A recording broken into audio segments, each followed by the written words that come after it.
Whistler.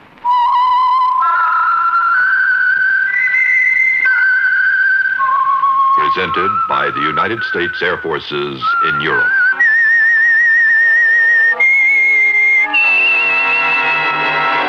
I am the Whistler, and I know many things, for I walk by night.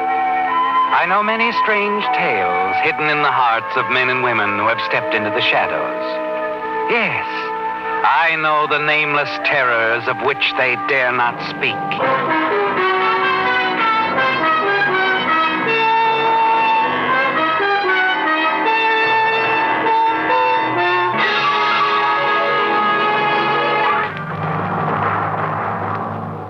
And now, the Whistler's strange story. Man from Calais.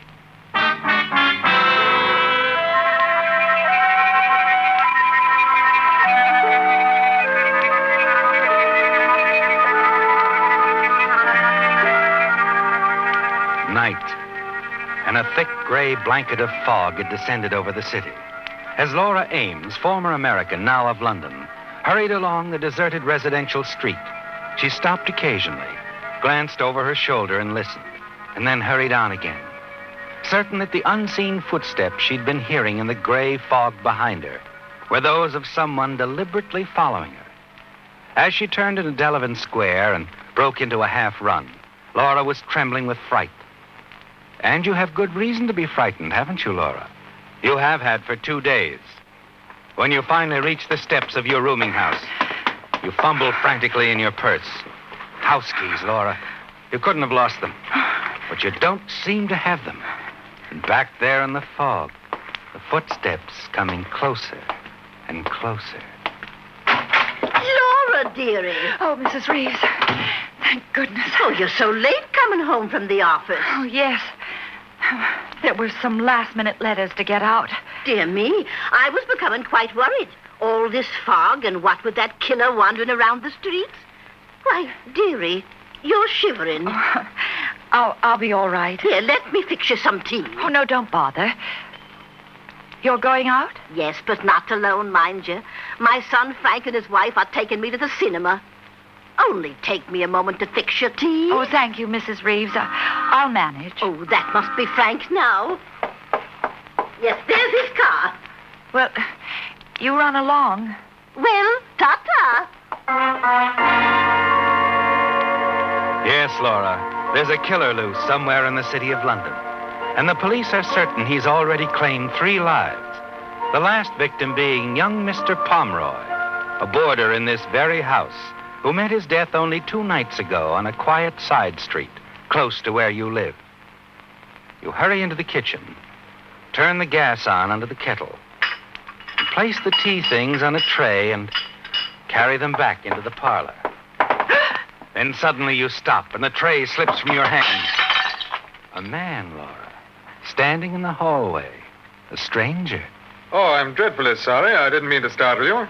Who are you? What? Name's Follett. C.J. Follett. How did you get in here? Key. I'm the new boarder. Moved in this afternoon. Oh.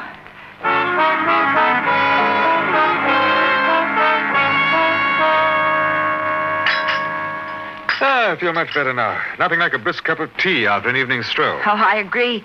Funny, I never cared much for tea until I came to England. Wouldn't have anything else now. You're American, aren't you? Yes. From upstate New York. Been in England long? Since the war, and I love it. Especially London and this house. Yes.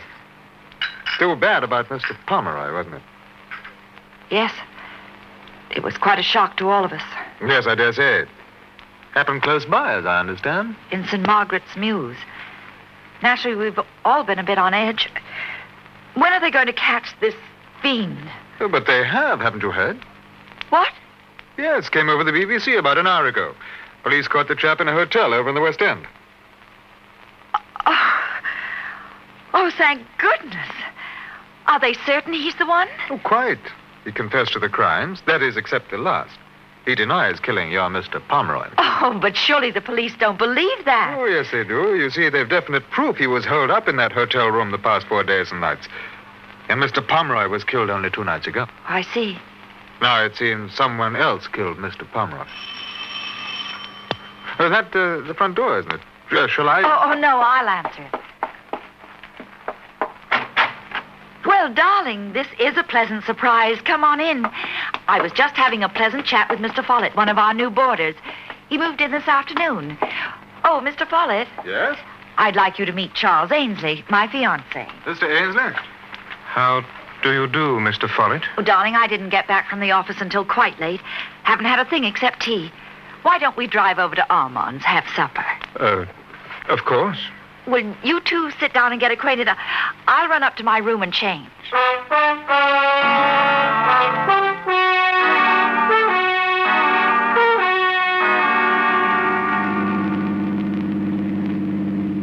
Well, Charlie, you were saying something about Pomeroy. Yes. Why did you do it, Laura? Why? Do what, darling? Stop fooling with me, Laura. This is serious. You killed him, didn't you? Didn't you? What are you talking about? Oh, come off it. You've been playing up to Pomeroy for months, trying to find out what he was up to, where he got his money. Yes, and I found out, too. He told me why he took a trip to Dover every week. He did? Yes.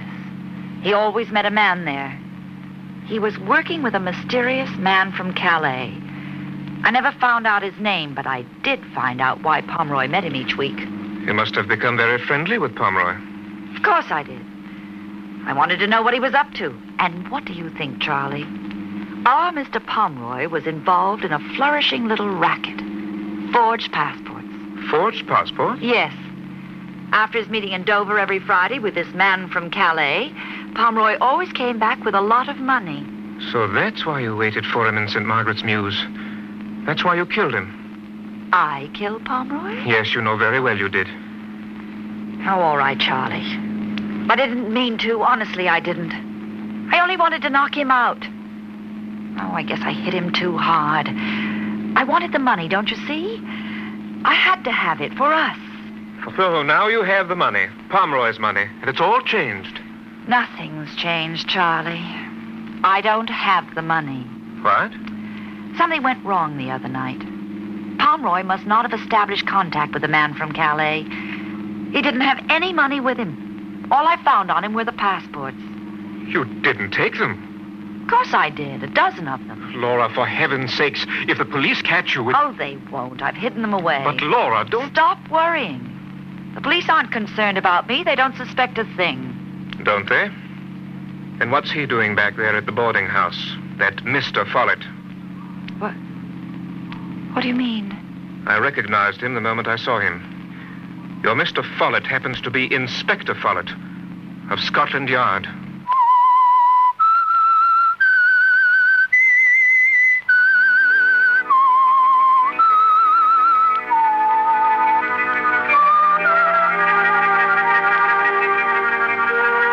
It comes as a shock, doesn't it, Laura? The sudden knowledge that the new boarder at Mrs. Reeves, the man who calls himself Mr. Follett, is actually an inspector from Scotland Yard.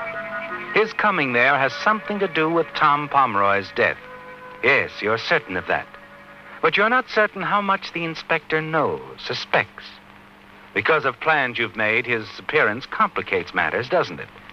And then there's your boyfriend, Charles Ainsley. In the restaurant that evening, he's not at all happy with what you've done. He's angry and frightened. I tell you, Laura, you're a fool to go on with this. Am I, darling? Why? True, there's a police inspector staying at the boarding house, but he can't possibly know I killed Pomeroy, can he? No one knows except the two of us. And you won't say anything, will you? I should, but feeling as I do about you, I don't suppose I will. Especially since you say it was really an accident. That you only meant to knock him out. It was an accident, Charlie, honestly. I wouldn't have tried to kill him for anything. Oh, you do believe me, don't you? I suppose so. But you've got to give up this wild scheme. Get rid of those passports. Sorry, I don't intend to. But what good are they to you? I can convert them into cash. They'll bring a very good price on the continent. After all, that's how Pomeroy was making his money. Why can't I? For one thing, you don't know who his contact was. This man from Calais. Ah, but I do know they met at the Ram's Head Inn at Dover. Laura, you can't possibly hope to find this man. Give it up. I beg you, Laura, give it up. It's no use, Charlie. I won't. I'm just going to sit tight, keep my eye on Inspector Follett. Let Let him do his investigating. He can't prove a thing. And when this affair cools down, I'll find a way of getting rid of the passport. Laura, for the last time... Shall we look at the menu, darling? I'm starving.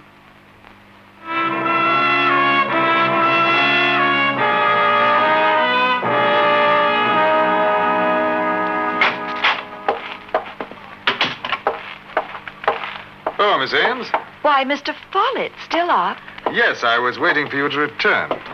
You have a nice supper? Very. Miss Ames, might we have a private chat? Of course. In here, in the parlor. And we can shut the door. As you wish. Do sit down. Thank you. Well, Mr. Follett?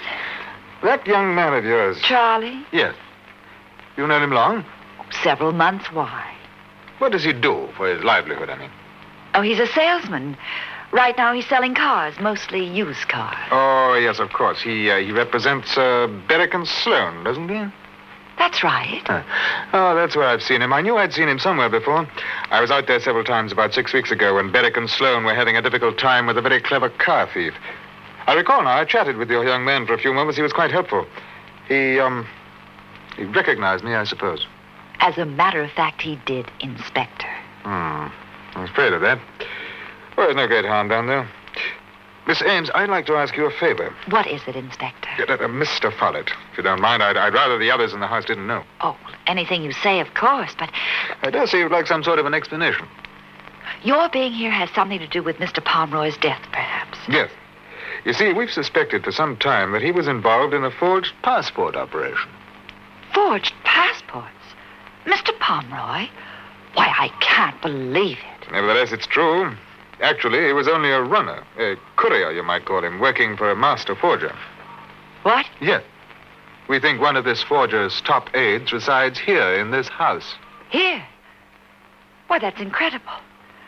Well, surely you can't suspect old Mr. Montrose or Amos Swinton. I've been rather frank with you, Miss Ames, but I'm sure you understand that I can't tell you the name of our suspect. I'd much prefer you didn't even try to guess. And I must also ask you that you keep this little chat of ours highly confidential. Why, yes, of course, Mr. Follett. Of course.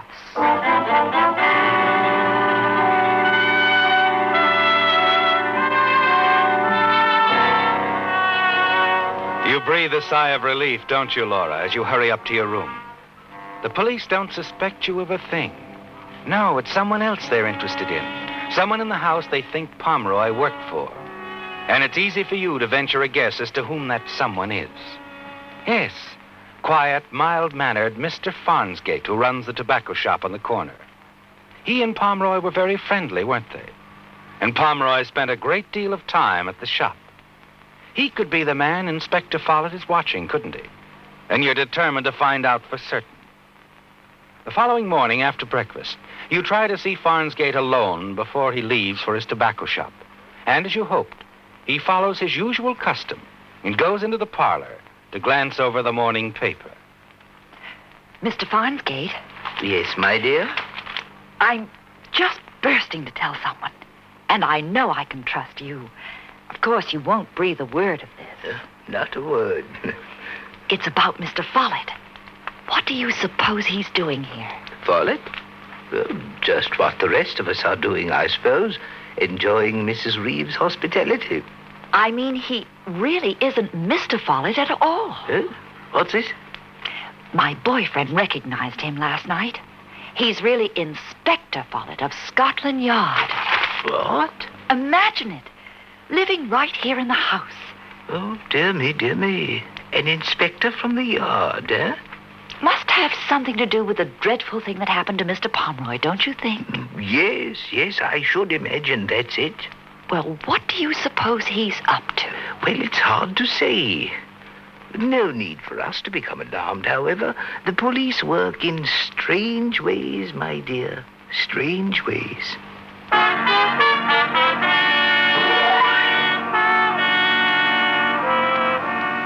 You watch Mr. Farnsgate lean back in his chair, pretend to go on reading his paper. But you know his mind is working furiously. Yes, you're certain the news you've confided to him has come as a definite shock. A few minutes later, you go up to your room, and then tiptoe back along the hall to the head of the stairs and wait. Finally, you see Farnsgate step out of the parlor, look around cautiously, and then dart back inside. You slip quietly down the stairs and listen just outside the parlor door as he places a phone call. Yes, Ramsgate in Dover. It was a shot in the dark, wasn't it, Laura? And you're certain it's hit its mark. Yes, Farnsgate is frightened. And you're positive he's calling the one man you want to find. Hello? Mr. Vincent, please. Yes, Vincent. Oh, he isn't registered, but he's expected sometime this evening. No message, thank you. I'll call him this evening.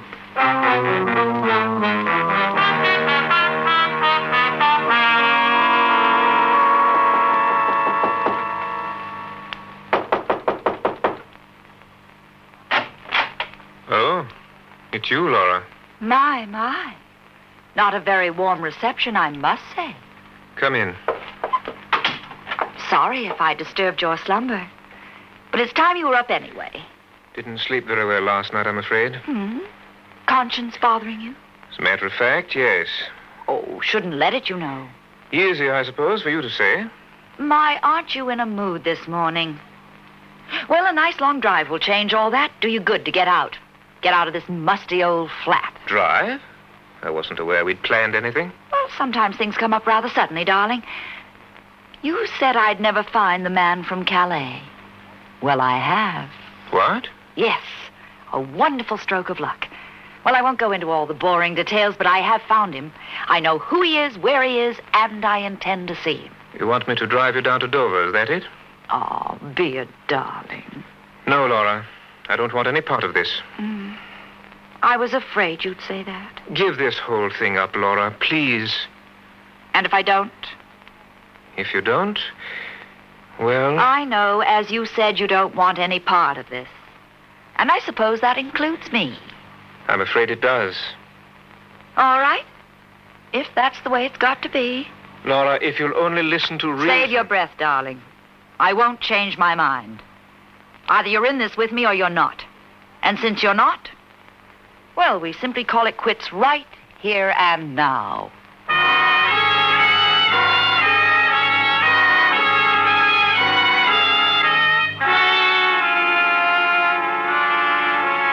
That afternoon, you're aboard the train speeding toward Dover, certain you'll have no difficulty in making a satisfactory deal with Mr. Vincent, the man from Calais. You're sure he'll buy the passport you took from Mr. Pomeroy, if only to avoid later complications with you. And you're really not sorry about Charlie, are you? No. He seems a nice young man, but weak. Too weak for you, isn't he, Laura? And you're glad that's all over. It's early afternoon when you arrive in Dover and register at a small hotel.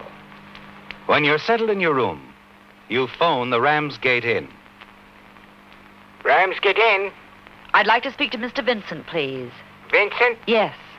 I'm sorry, miss, but Mr. Vincent hasn't arrived. He's a reservation, and we're expecting him quite soon. Oh? When he comes in, will you please have him call Miss Ames? Ames? Yes, Laura Ames. I'm at the Dover Inn. I'll tell him, Miss Ames. Tell Mr. Vincent to phone as soon as he arrives, will you please? It's rather important. Just as soon as he arrives, Miss Ames.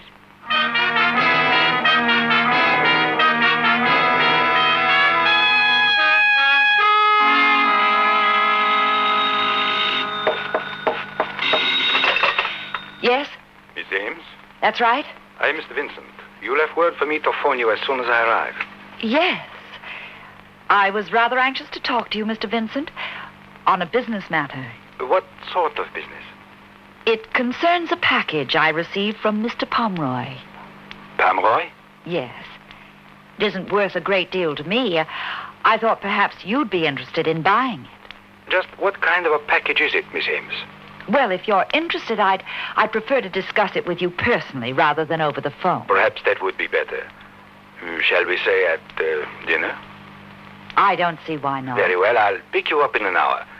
We'll drive out in the country somewhere. I know several charming spots. Sounds very nice. I'll expect you in an hour.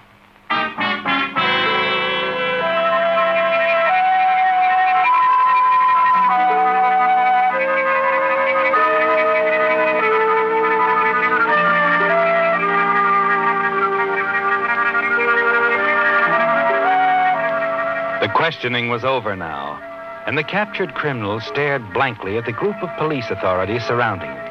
Only a few details remained before the case could be marked closed, because Mr. Vincent had been apprehended at the scene a moment after the crime had taken place. Yes, it was all over. And Scotland Yard Inspector Follett's manner was relaxed as he summed up the results of his investigation. It's strange. We shadow Farnsgate, follow him to Dover, and find you. Tell me, Farnsgate, were you aware we were watching you? Yes. I came to Dover to warn Vincent you were on our trail. And what about the girl? Where does she fit in? Laura Ames? I don't know. I had no idea she'd left London. Seems you had no idea of a number of things, especially the true identity of Mr. Vincent. No, I didn't. He always used a French accent. I'm sure Miss Ames didn't know either. If she had, she wouldn't have come all the way over here to Dover. That's probably true. All right, Mr. Vincent, or should I say Charlie, you want to tell us why you shot Miss Ames? She wouldn't stop. Insisted on getting directly to Vincent.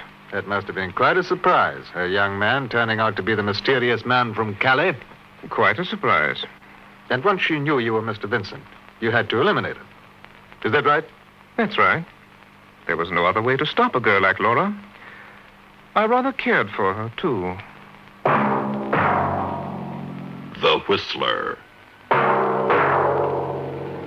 Listen next week when once again the United States Air Forces in Europe present The Whistler.